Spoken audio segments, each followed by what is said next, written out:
You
things to let us know where he's going. I want somebody to read Isaiah 58. Cry aloud. It says, cry aloud. Fear not. Fear not. Lift up thy voice. Lift up thy voice. Like a trumpet. Yes. And shew my people their transgression. And show my people their transgression. And the house of Jacob their sins. And the house of Jacob their sin.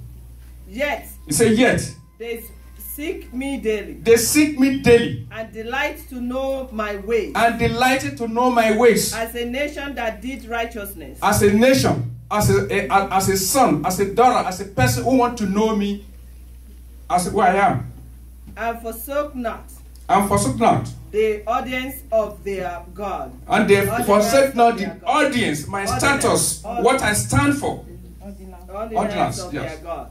They ask of me the ordinance of justice. Yes. They take delight in approaching to God. Wherefore have we fasted? You say, wherefore where are we fasted? Say they. Say this, yes. And thou seest not. And they say not. We come into church every day, we pray to you. Why our prayer is not answered? Why didn't you look and see what we are doing? Wherefore have we afflicted our soul, and thou takest no knowledge? Yes. Behold, in the day of your fast, ye find pleasure. You find pleasure. And exalt all your labors. That is telling us the reason why it's not hard, why our prayer is not hard, why it doesn't look onto what we are doing. He said, in the day of our fast, when we say we come to church, our mind is not close to him. We start thinking of something else that we're supposed to bury at home. Yes.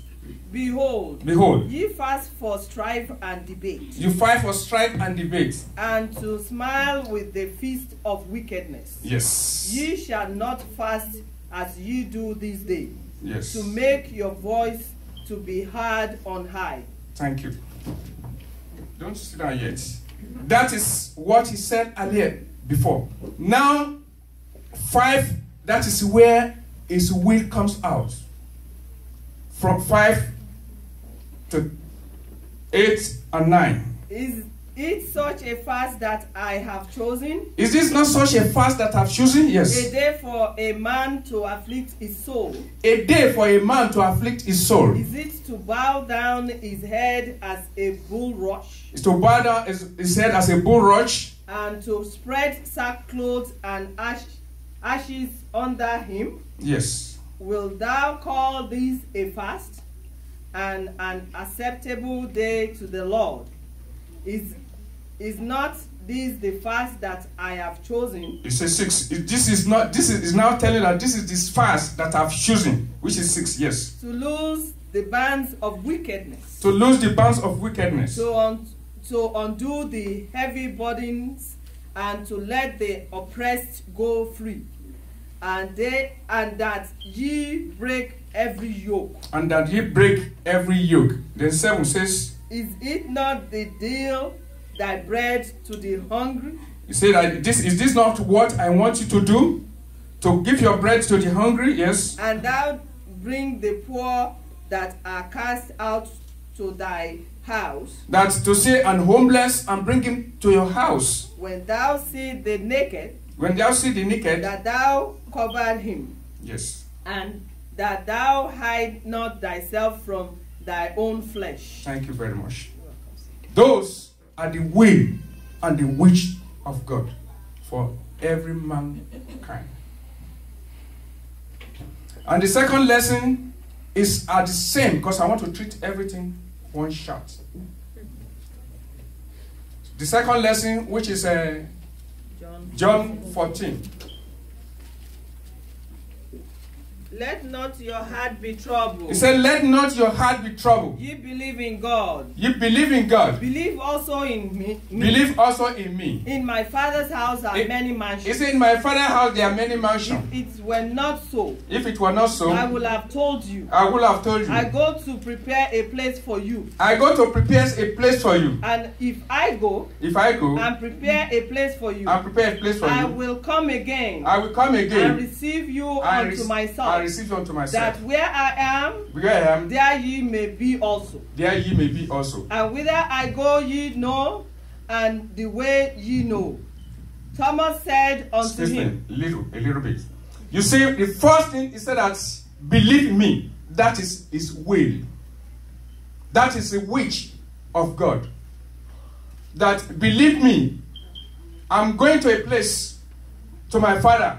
When I go, I will go and prepare a place for you. So where I am, that you will be there with me. But the apostle, this disciple, I'm saying, the disciple, they are asking him, what are you talking about? Yeah. Where are you going? How do we know? We are coming back to that. See that a little bit. So when I make research that all this looks simple to us, why are we not doing it? What is wrong in this will? The will of God, the wish of God. I made so much research on this will, and I found out many things. The will, what will is, it starts with desire. The will is a desire. It's a decision. It's deliberate. It's force, impose, decree, command, request, hand down, pass on, instruction, control, intention, and willpower. And above all this, it's a desire. It's a desire that is not easily attainable. The will, the wish is a desire which is not easily attainable. What it means that it's not something that it can easily be possible. It's something possible, but it's not easily to be possible because of some circumstance that surrounds it. And that is why mankind are forced short into the situation, sins, and whatsoever. God knows all this, and that is why He come out with a commandment, 10 commandments. Thou shalt not kill, thou shalt not do this, thou shalt not that. But still, because all those are His will, these are His intention. Those are His wish. But still, we are still fall short. And for all this in Him, there's one thing that is think that yes, He need to do, and He did, to make us a way, to bring us a solution. And that solution is Jesus Christ. When He sent Jesus Christ to this world with one condition, with love.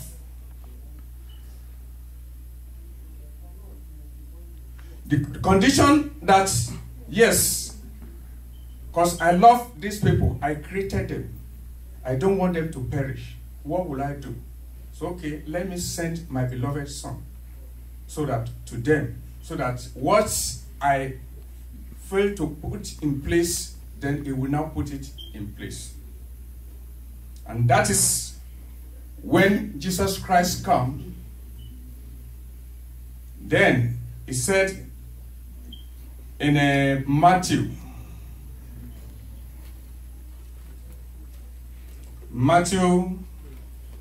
let somebody read Matthew 22.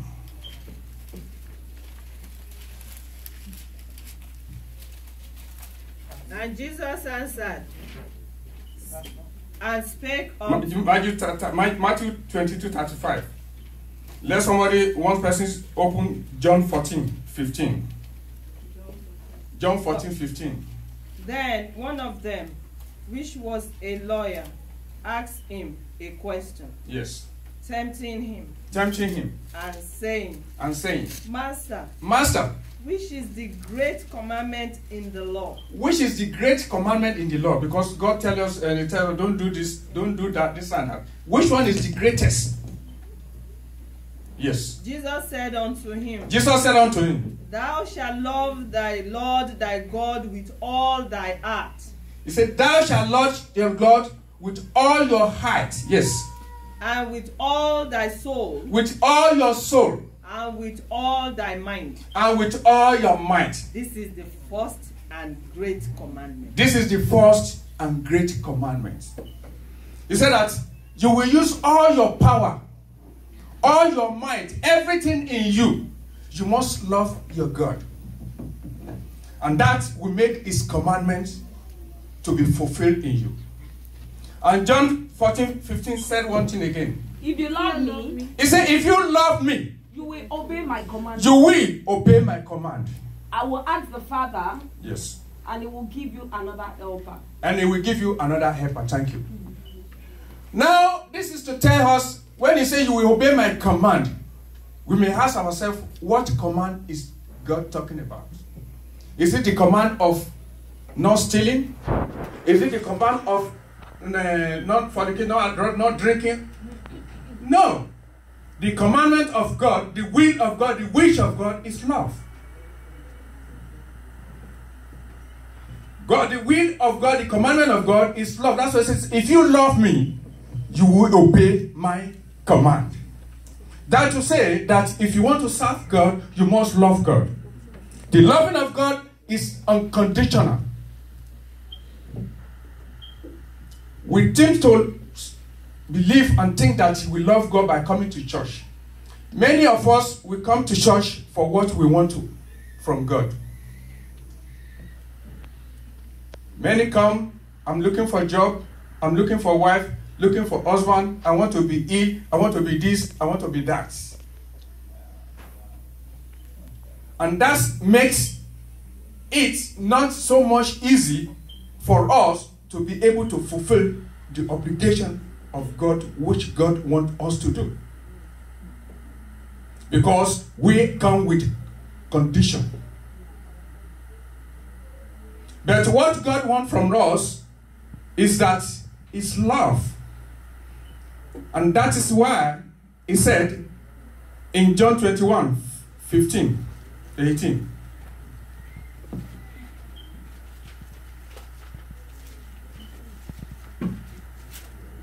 After they had eaten. After they had eaten. Yes, John 21:15-18. So after they have eaten. Yes. No.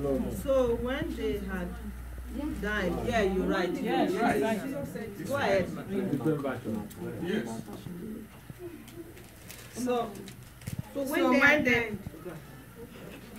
So when they had dined, Jesus said to Simon Peter, Simon, son of Jonas, lovest thou me more than this? He said unto him, Yea, Lord, knowest that I love thee. He said unto him, Feed my lambs. He said to him again the second time, Simon, son of Jonas, lovest thou me? He asked unto him, Yea, Lord, thou knowest that I love thee. He said unto him, Feed my sheep. He said unto him the third time, Simon, the son of Jonas, lovest thou me? Peter was grieved because he had said unto him the third time, Lovest thou me? And he said unto him, Lord, thou knowest all things. Thou knowest that I love thee. Jesus said unto him, Feed my sheep. Thank you. That is the new fashion. The Bible, James King. I'll be King James. Now, what I'm saying that if you look at the whole, the one he said, he asked him, did you? The question that did you love me is a question that he asked him. That he said, Peter, did you love me? And he answered that I love you. I said, if you love me, feed my lamb. And he asked him again, Peter, did you love me? And he said, Father, I love you. Okay, feed my lamb. And he said it the third time because you know that it's difficult for someone to say that yes, because that is the way we look at it, but that is what God wants. Somebody you don't know, it's not from your family. You don't know where it's coming from. And then just to open your house for him to come in. You are afraid the havoc that it might cause you. But why he says that is that he doesn't want you to look into all that. He wants you to take him as me that, yes, if you say that you love me, yes, you must not hate anybody. If you say that you love me, because you did not see me, the person you see, you must love him. All what we are saying is that the will of God, the wish of God is love to mankind. God wants us to love our fellow human being. He knows that, yes, when we say that we love, if we have a genuine love, that we love someone, now something that is not your own, when you love the, you know the person who has it, you love him, you cannot go and steal it. Because the love that you have for him, you will look at it, if it is your, why will you steal it? So if somebody is doing something that is, instead of you to envy him this and that, that, oh, you will appreciate what he is doing because the love that you have for him. If you love him, you will not have hatred in your mind, whereby it will build up of you trying to do something that will hurt him. Because of the love of God in you and the love that you transfer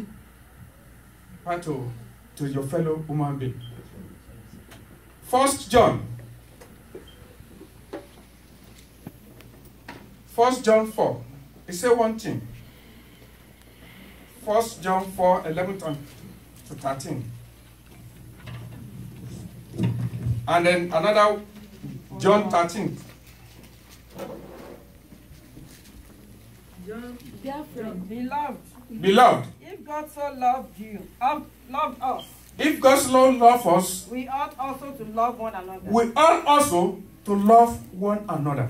No man hath seen God at any time. He said, no man has seen God at any time. If we love one another, If we love one another, God dwelleth in us, God dwelleth in us. and his love is perfected in us. And his love is perfected in us.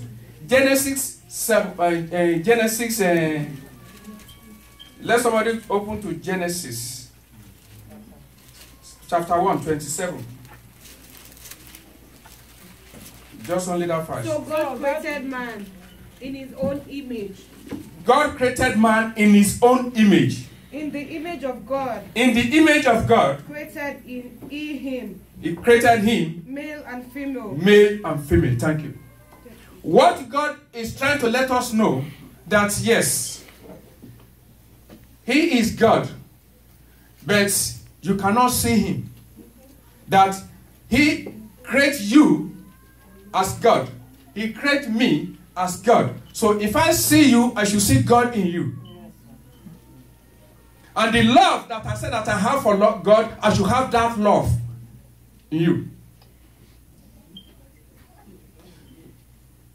So whatever anything that I want to do to God, I should be able to do it to my fellow human being.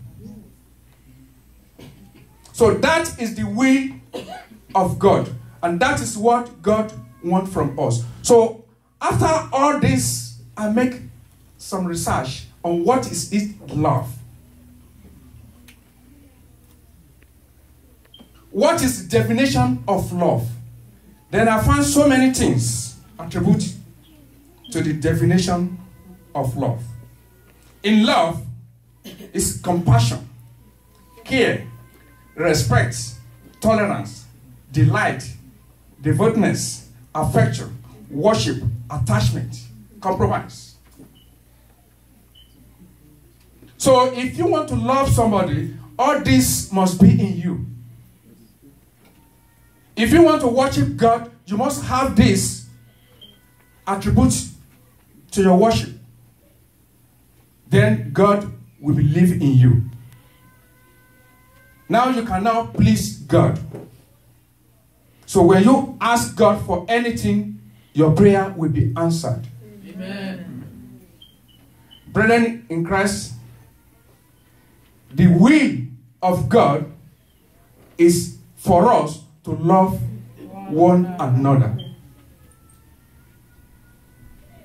The commandment of God is to love one another.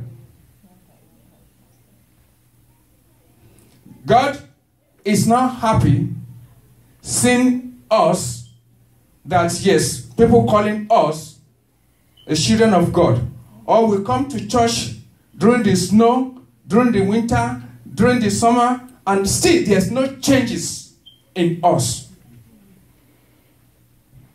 He has never wants his name to be tarnished through us. He has never want us that to worship in vain. And that is why he's giving us all this, that love me. If you love me, you will not do anything contrary to my will, because you did not see me. The people among you, the people you see, you will love them as well. In love, if somebody comes to you that yes, he needs something, that is hungry or whatever, it is not for you to judge to see whether whatever he wanted to use the money for. Because I know many of us, when we're driving our car, we go, when anybody come across to say, oh, for me to give him to money to go and smoke or to use drug. No, it's never your own business to judge him. Whatever you want to use it for. God did not ask you to judge anybody. Or when you hear anything about somebody before you can make conclusion, oh, he's lazy. Oh, he's not serious. Why are you judging him? Your own part to play is that whatever any area that you know that you can make changes in his life, that is what you need to do, and that's what God wants you to do. As much as when you yourself know that when you are hungry, you will not, you can't say because you are hungry now you don't have money and you just go and sleep. You will not be able to sleep. Because when you sleep in the middle of the night, when you start rolling, you get up, you go to your fridge to see what you can, you will go to your kitchen, what you can cook together, whatever anything you can make, just to make sure that you kill that hunger. So also, if anybody comes to you, as much as you can care for yourself, you must be able to care for that, for your fellow human being. You must be able to make sacrifice. It may not be easy. It's not necessary that what he comes for, you have it. You may not have it, but you must try your best in any area, in any shape that you can assist to help him, to make sure that yes, his need is met. That is the love. And that is what God wants from us. God wants us to love one another. God wants us to see that, yes, there's no rancor among us. He wants us to see that, yes, we live in harmony. We live in peace. Then if it's peace, will be abide with us. Amen. He said the thought he has for us is thought of peace. Is thought of joy. Thought of happiness. He wants us to be happy. He wants people of the world to see us. And that's why he said that we are light of the world. That wherever we are, they should see that, yes, they should see something Christ-like in us. That, yes, this person is a Christian. Because the way you talk, your approach, everything about us must show Christ. So these are the will of God to us. These are the commandments that God wants us to put into our hearts. And day to day of our life, as we say we are worshiping God, that we are strive. Let us strive more. Let us try as much as possible The areas that we know that, yes, we need to make adjustments. Let us try as much as possible to be our brother's keeper. Let us try as much as possible, wherever we are, in any area, to make sure that, yes, we respect each other, we do everything according to God's way. God will continue to be with us. Amen. He will never forsake us. Amen. And He will never deny us. Amen. Our worship on this side will never go in vain. Amen. Brethren in Christ, let us rise up. Like I say, I don't want to waste our time.